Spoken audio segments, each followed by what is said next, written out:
We are responding, of course, to the budget. There's been an awful lot of detail. Lots to wade through. Let's speak with Tom Hunt, former Tory MP.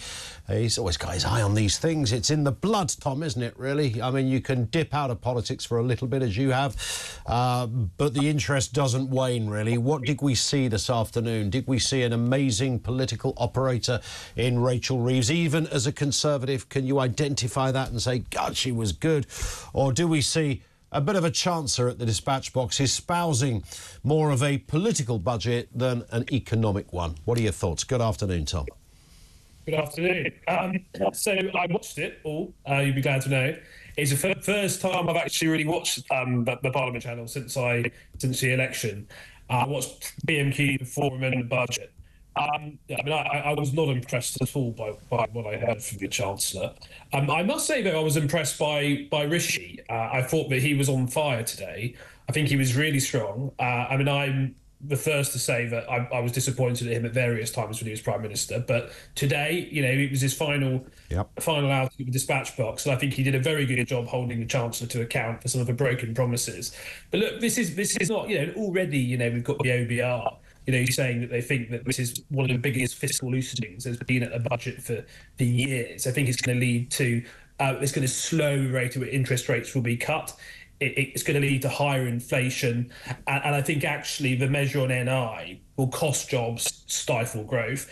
And something I'm particularly feel strongly about is the VAT on independent school fees. I think it's going to have a real negative effect for kids with special educational needs. Yeah, I 100% agree with that. And I think that just to compound the misery of that particular policy, and I'm more riled up about that than almost anything else. And I know for most people that will never be the biggest headline. I know it doesn't, but to me, it's the ideological reasoning behind it, which I find disturbing, not just in taxing kids' education, because that is what it is. Something doesn't really happen. Other parts of the world even give you a rebate if you have private education because you're not utilising the state sector. It's not just that. I mean, it's the timing of it. The idea they're going to do this mid-school year seems either bonkers or unbelievably cruel. So I was chair of a special needs all-party group when I was in Parliament. I'm dyslexic and dyspraxic myself. I care a lot about this. I'm probably one of those people who would have been affected. So when I was 12, I had a reading and writing age of an 8-year-old. I was pretty badly behaved at school. My dad, made a lot of sacrifices to put me into the local independent school. It was a time where my parents were getting divorced. He had a lodger in his house. He just about managed to. He got a discount because he went to the same school himself, and he was able to send me to that school. And I got a bit of extra support, and I really cracked on. You see, if this had been introduced back then, it would have meant that he would have had to take me out of that school. Yeah. And who's that good for? Is that good for the kids with SEND at the local community college who are going to have badly behaved Tom back in the classroom? Are they going to benefit from that? No one's going to benefit from that. And ultimately, the most elite public schools, the wealthiest people will be unaffected. Yes, correct. The ones who will be affected, and there's going to be an exodus of kids with complex needs from small independent schools to state schools, and they're going to be battling for finite resources. This is this is an example that kids with special needs, both in the state sector and the independent sector, are second place when it comes to Labour's class warfare agenda. Yeah, Jacob Rees-Mogg's kids will not suffer, and I only pick Jacob out as a well-known, rich guy who's done well for himself. And you're absolutely right. And there's, so many examples of people who, even if, aside from the special needs element, which is absolutely top of the list of areas of concern, just people who decided that they were going to send their kid to what they thought. I mean, even Diane Abbott, for God's sake, Tom, sent her child to a private school because the local ones weren't right for her kid. So even she, a die-hard socialist, utilised that system.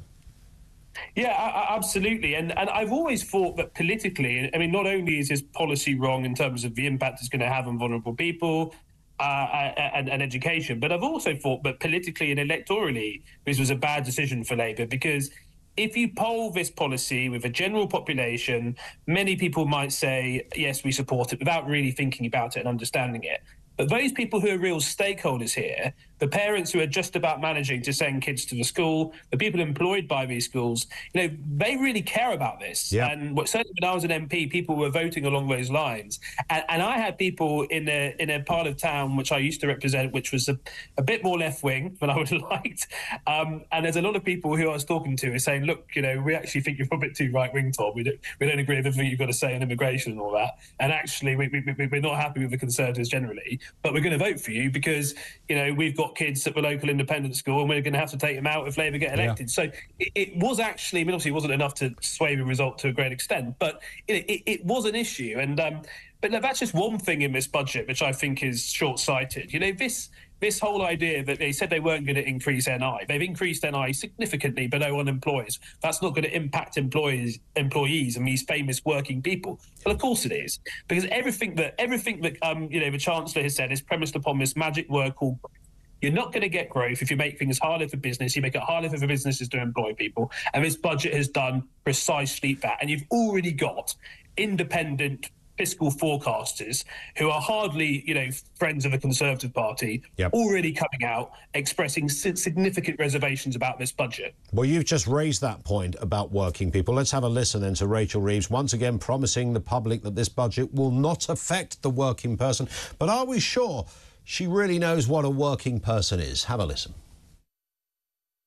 I will not increase your national insurance. I will not increase your VAT, and I will not increase your income tax.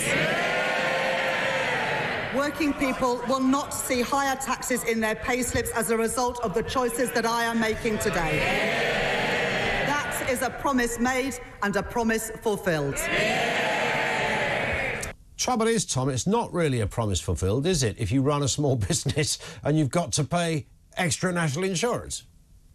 No, it's complete chicanery. The threshold at which businesses have to pay this NI has been reduced. The amount they're going to have to pay has gone up. But ultimately, this will lead in some cases to businesses not employing people.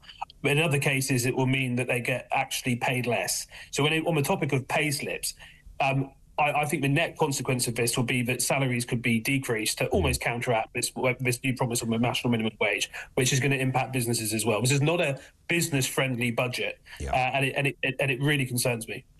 The big area of spending, of course, was the National Health Service.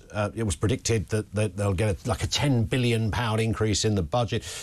She's whacked it to over £20 billion. I mean, this is a huge amount of money. Wes Streeting, the Health Secretary, already acknowledged the billions will only arrest the decline. It won't be enough to change it fully. Is she throwing good money after bad here, or is it an amazing decision that we should all applaud? I think it's. I mean, look, we do need, with an ageing population, I think, you know, we do need more money into the NHS. You know, one way or another, that is the case. But I think what we've got to move away from, though, is just putting tens of billions of pounds in the NHS and magically expecting the outputs and outcomes to improve, because this hasn't happened. The previous Conservative government, despite what Labour said, put unprecedented amounts of money into the NHS, but clearly we've still got waiting lists that are far too high. The structures and the systems and the bureaucracy in the NHS isn't working as it ought to. So it's, you know, they put tens of billions of pounds up front with no conditions on reform, structural reform. This big review, this consultation government have ordered. I mean, you would hope they would have used the years in opposition to come up with a plan for how they could practically improve the structures of the NHS to ensure that taxpayers' money was more efficiently spent. Sure. They haven't done that because it's going to be years in the waiting. So, you know, it is, yes, we're going to have to put more money into NHS, but what I don't want to see is just endless tens of billions of taxpayers' money put into the NHS without a plan for reform to make sure that money is effectively spent and where it needs to be spent, and it practically benefits the average Brit who wants to get a GP appointment and wants to see a GP, gets an operation when they need it, we're having to wait an obscene amount of time. So yes, we need more money, but there's absolutely no conditions on reform. And again, like with the NHS doctor pay deal, you know, again, whopping big pay settlement with no commitment the other way in terms of reforms, increased efficiencies, etc. Tom, thank you as ever. It's always very robust and passionate stuff from Tom Hunt, former Conservative MP.